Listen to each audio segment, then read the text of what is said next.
नमस्ते बच्चों। आज हम हिंदी सुलभ भारती 8वीं कक्षा कविता क्रमांक 4 गांव शहर इस पाठ का अध्ययन करेंगे। गांव और शहर। गांव और शहर में एक विधा है, वो है नवगीत की विधा। हिंदी काव्य धारा की एक नवीन विधा है। नवगीत एक यौगिक शब्द है जिसमें नव यानी नई कविता और गीत यानी गीत विधा का समावेश है। नवगीत में छंद से संबंधित कोई विशेष नियम नहीं है, परंतु पंक्तियों में मात्राएं संतुलित रहे जिससे गेयता और लय में रुकावट ना पड़े, इस तरह प्रस्तुत किया गया है। गांव और शहर इस नवगीत के माध्यम से कवि प्रदीप शुक्ल जी ने गांव और शहर की तुलना करते हुए उसके दर्द को बड़े ही मार्मिक ढंग से अभिव्यक्त किया है, यानी अभिव्यक्ति दी है, प्रस्तुत किया है। इस कविता के कवि प्रदीप शुक्ल जी हैं, जिनका जन्म 1967 में उत्तर प्रदेश के लखनऊ शहर में हुआ है। प्रदीप जी नव कवि के रूप में प्रसिद्ध हैं। कवि के रूप में शुक्ल जी कविता को एक साधना के रूप में देखते हैं। इन्होंने बाल साहित्य को समृद्ध करने का अनोखा कार्य किया है। इनके द्वारा लिखे गए बाल गीत संग्रह बाल जगत में विशेष लोकप्रिय हैं। हिंदी की विविध पत्र पत्रिकाओं में इनकी रचनाएं प्रकाशित होती रहती हैं। इनकी प्रमुख कृतियां अम्मा रहती गांव में जो नवगीत संग्रह है, उल्लू का गांव, गुल्लू का गांव, यह एक बाल गीत संग्रह है। इस प्रकार कई इनकी रचनाएं महत्वपूर्ण हैं। आज हम जिस कविता को पढ़ने जा रहे हैं वह है गांव और शहर। अब हम अपनी कविता का वाचन करेंगे। तो बच्चों चलो आप भी हमारे साथ बोलिएगा।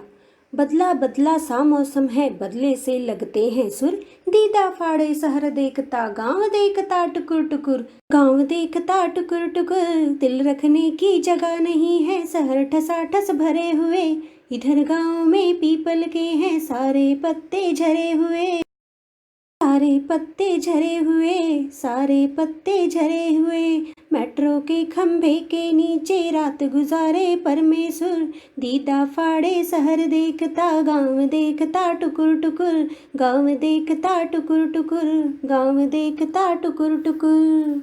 इधर शहर में सारा आलम आँख खुली बस दौड़ रहा, इधर शहर में सारा आलम आँख खुली बस दौड़ रहा, वहाँ रेडियो पर स्टेशन रामदीन है जो है रहा, उनकी बात सुनी है जब से दिल करता है धुकुर पुकुर, दिल करता है धुकुर पुकुर, दिल करता है धुकुर पुकुर। सुरसतिया के दोनों लड़के सूरत गए कमाने, सुरसतिया के दोनों लड़के सूरत गए कमाने, गेहूं के खेतों में लेकिन गिल्ली लगी घुमाने, गिल्ली लगी घुमाने, लंगड़ा कर चलती है गैया सड़कों ने खा डाले खुर, लंगड़ा कर चलती है गैया सड़कों ने खा डाले खुर, दीदा फाड़े शहर देखता गांव देखता टुकुर टुकुर, दीदा फाड़े शहर देखता गांव देखता टुकुर टुकुर।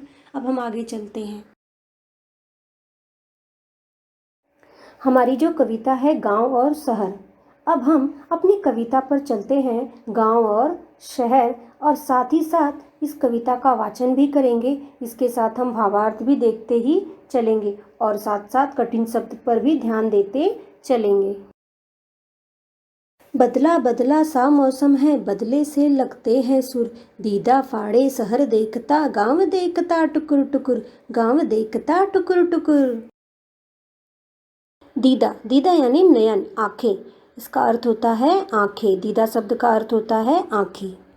तो अब हम इसका भावार्थ भी देखेंगे कि कवि इस पद्यांश के जरिए क्या कहना चाहते हैं।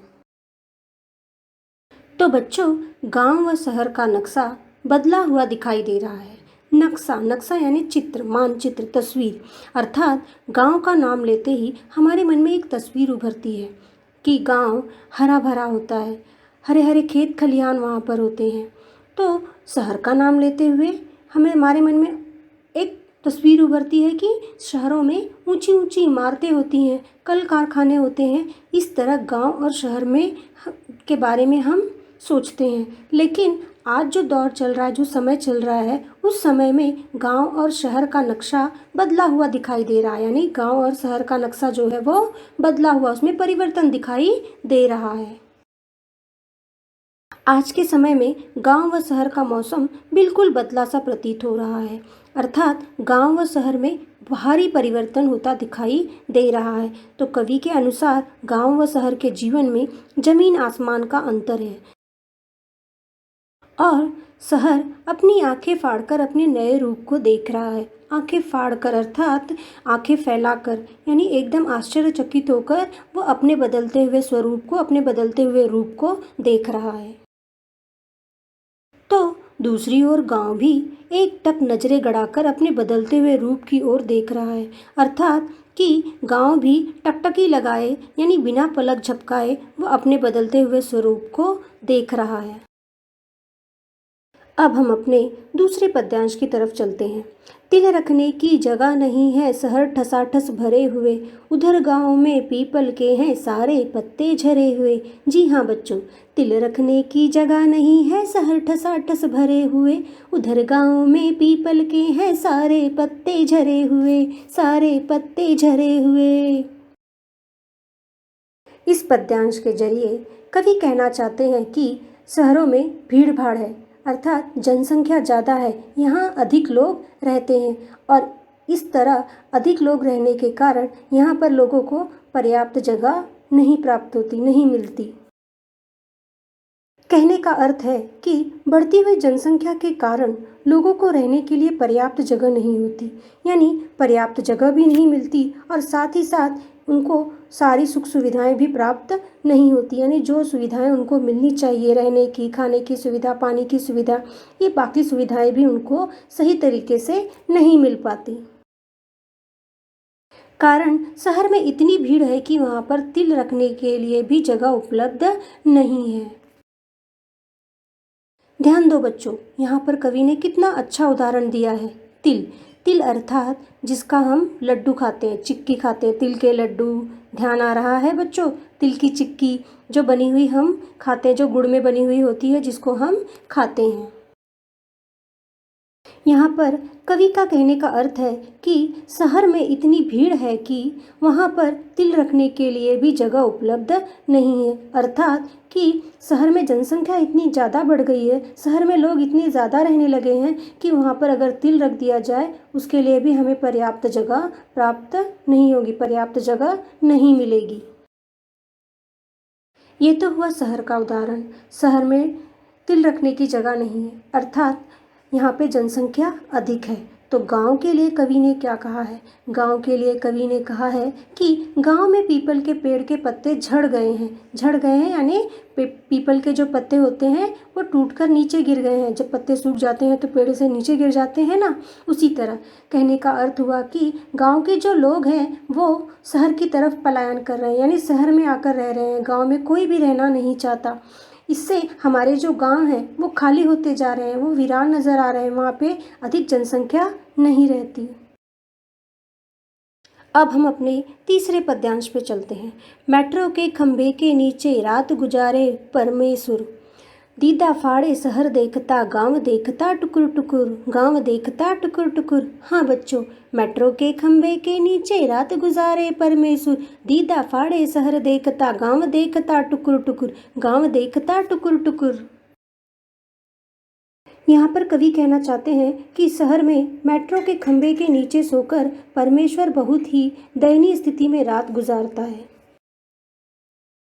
परमेश्वर, परमेश्वर यानी परमेश्वर, जो एक व्यक्ति का नाम है और यह व्यक्ति यानी परमेश्वर जो है वो इतनी दयनीय स्थिति में, यानी इतना गरीब है कि उसको सर पर छत नहीं है, उसको रहने के लिए जगह भी नहीं है। तो वो अपने दिन कैसे गुजार रहा है, अपने दिन कैसे व्यतीत कर रहा है? मेट्रो का जो खंभा है उस खंभे के नीचे वह अपना दिन गुजार रहा है, अपना दिन व्यतीत कर रहा है।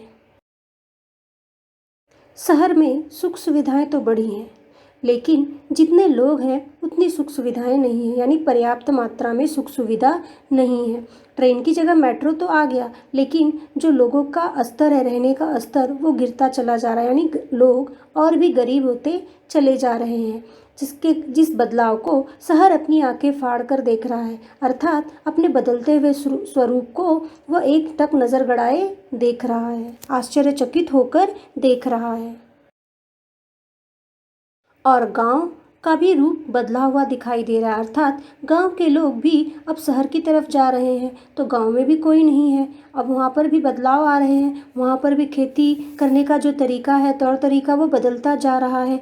देसी खाद की जगह पर रासायनिक खादों का उपयोग किया जा रहा है, धान की कटाई के लिए मशीनों का उपयोग किया जा रहा है, यानी गाँव में भी अब बदलाव हो रहा है, यानी गाँव में भी अब परिवर्तन हो रहा है। और इस परिवर्तन को गाँव भी अपने रूप को, बदलते हुए रूप को एक टक नज़र गड़ाए देख रहा है। इधर शहर में सारा आलम आँख खुली बस दौड़ रहा आलम। आलम यानी कि दुनिया, शहर की जो दुनिया है उसमें किस तरह परिवर्तन हो रहा है, इसका अर्थ हम, भावार्थ हम देखेंगे तो हमको समझ में आ जाएगा। यहाँ पर कवि के कहने का अर्थ है कि शहर की तो बात ही कुछ और है। आँख खुलते ही शहर की दुनिया भागम भाग में व्यस्त हो जाती है, यानी दो लोग अपने काम में व्यस्त हो जाते हैं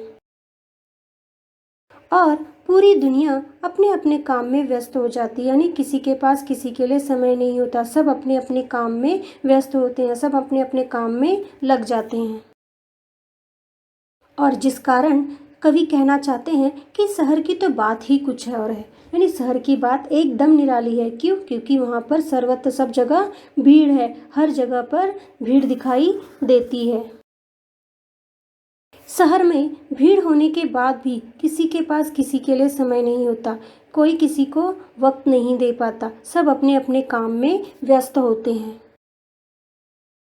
वहाँ रेडियो पर स्टेशन रामदीन है जो है रहा, उनकी बात सुनी है जब से दिल करता है धुकुर पुकुर, दिल करता है धुकुर पुकुर।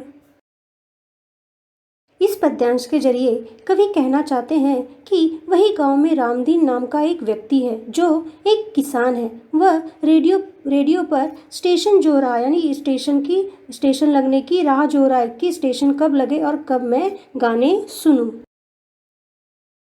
अर्थात रामदीन जो है वह अपना समय व्यतीत करने के लिए रेडियो स्टेशन की राह जो रहा है, प्रतीक्षा कर रहा है कि कब स्टेशन मिले और कब मुझे गाने सुनने को मिले और मेरा समय अच्छी तरह से व्यतीत हो सके। व्यक्ति की इस दयनीय स्थिति के कारण कवि का हृदय कांपने लगा है, अर्थात कवि जो है घबराने लगा है, उसे डर लगने लगा है मनुष्य में आने वाले इस परिवर्तन के कारण। और मनुष्य में होने वाले परिवर्तन के कारण हमारे गांव शहर में भी परिवर्तन आ रहा है, हमारे नगरों में और गांवों में भी परिवर्तन हो रहा है। अब हम अपने अगले पद्यांश पर चलेंगे। सुरसतिया के दोनों लड़के सूरत गए कमाने, गेहूं के खेतों में लेकिन गिल्ली लगी घुमाने, गिल्ली लगी घुमाने। हाँ हाँ बच्चों, सुरसतिया के दोनों लड़के सूरत गए कमाने, गेहूं के खेतों में लेकिन गिल्ली लगी घुमाने, गिल्ली लगी घुमाने। कवि के अनुसार गांव से शहरों की तरफ पलायन हो रहा है और सरस्वती जो एक स्त्री है, जो एक ग्रामीण स्त्री है, गांव में रहने वाली है, उसके 2 बच्चे हैं जो उसके साथ गांव में रहते हैं, जो अब यानी सरस्वती के दोनों लड़के गांव से सूरत शहर में नौकरी करने के लिए गए हैं, अर्थात दोनों बच्चे कमाने के लिए गांव छोड़कर शहर में आ गए हैं। नौकरी करने के लिए वे कहाँ आ गए? शहर में आ गए हैं। दोनों बच्चे गांव छोड़कर शहर में आने के कारण सरस्वती के खेत में जो गिलहरी है वो धूप खाने बैठ गई है, यानी धूप लेने के लिए बैठ गई है।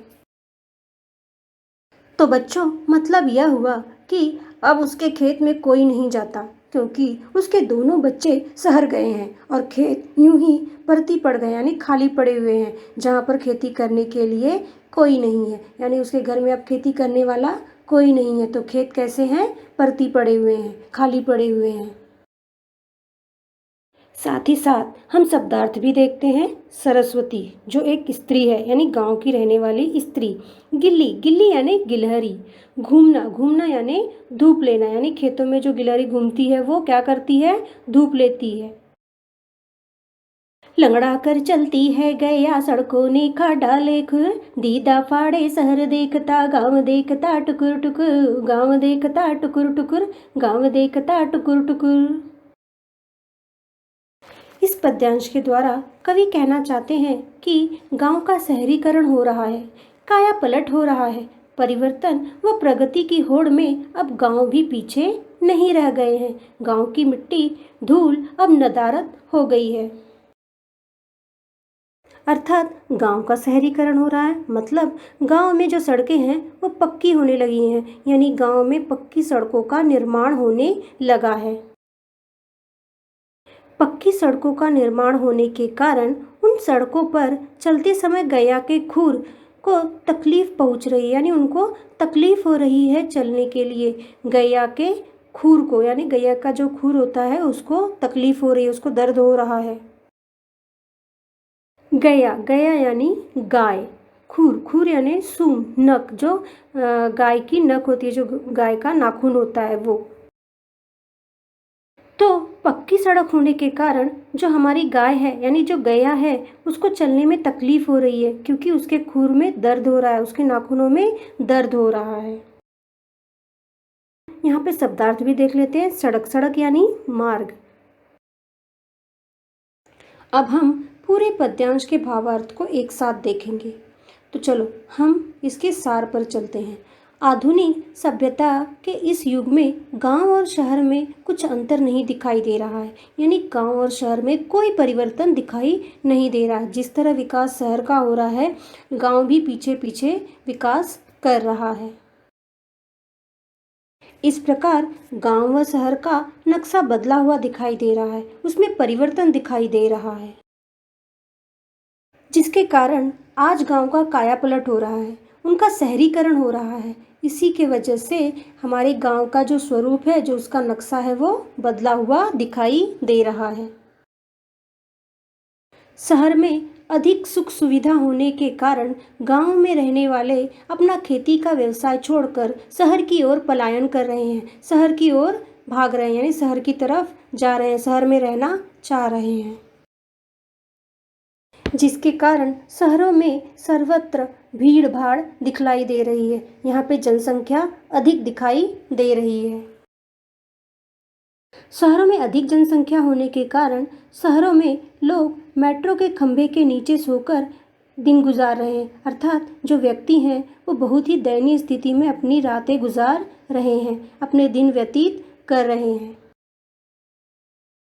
यहाँ पर कवि का कहने का अर्थ है कि गांव के जो लोग हैं, चाहे सुख सुविधा के कारण या अपने व्यवसाय के कारण या काम धंधों के कारण, गांव के लोग क्या कर रहे हैं, शहर की तरफ पलायन कर रहे हैं, अर्थात गांव से शहरों की तरफ लोगों का स्थानांतरण हो रहा है। तो गांव का शहरीकरण होने लगा, यानी आज के आधुनिक युग में गांव में भी परिवर्तन होने लगा है, और इस परिवर्तन की होड़ में अब जो गांव है वो भी पीछे नहीं रह गए हैं। लेखक के अनुसार आधुनिक सभ्यता के इस युग में गांव का कायापलट हो रहा है, गांव का विकास होने लगा है, उनका शहरीकरण होने लगा है।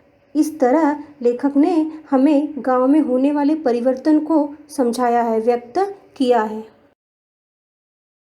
तो बच्चों, अब हम अपने स्वाध्याय पर चलते हैं। सूचना के अनुसार कृतियाँ करो। नंबर 1, तुलना करो, यानी गांव और शहर में क्या अंतर है उसकी तुलना करना है आपको। अब प्रश्न क्रमांक 2, उचित जोड़ियां मिलाओ। अब इसको आपको जोड़ियां मिलाना, मेट्रो और पीपल की सही जोड़ी क्या होगी। प्रश्न क्रमांक 3, कृति पूर्ण करो। नंबर 1, गांव देखना। नंबर 2, शहर देखना। ये 2 प्रश्न हैं, आपको इसके उत्तर लिखने हैं। प्रश्न क्रमांक 4, एक शब्द में उत्तर लिखिए। लंगड़ाकर चलने वाली, कौन बच्चों, लंगड़ाकर चलने वाली गैया। पत्ते झरा हुआ वृक्ष, पत्ते झरा हुआ वृक्ष कौन सा है, पीपल। और बदले से लगते हैं सुर, बदले से लगते हैं सुर। जहाँ तिल रखने की जगह नहीं है वो क्या है? शहर। प्रश्न क्रमांक 5 नंबर 1, निम्नलिखित पद्यांशों का भावार्थ लिखिए। नंबर 1 जो है वो बदला बदला से लेकर टुकुर टुकुर तक आपको उसके भावार्थ को, उसके अर्थ को लिखना है। नंबर 2, इधर शहर में से लेकर धुकुर पुकुर तक आपको ये प्रश्न क्रमांक 2 का पूरा भावार्थ लिखना है। इस तरह हमारी पूरी कविता समाप्त होती है।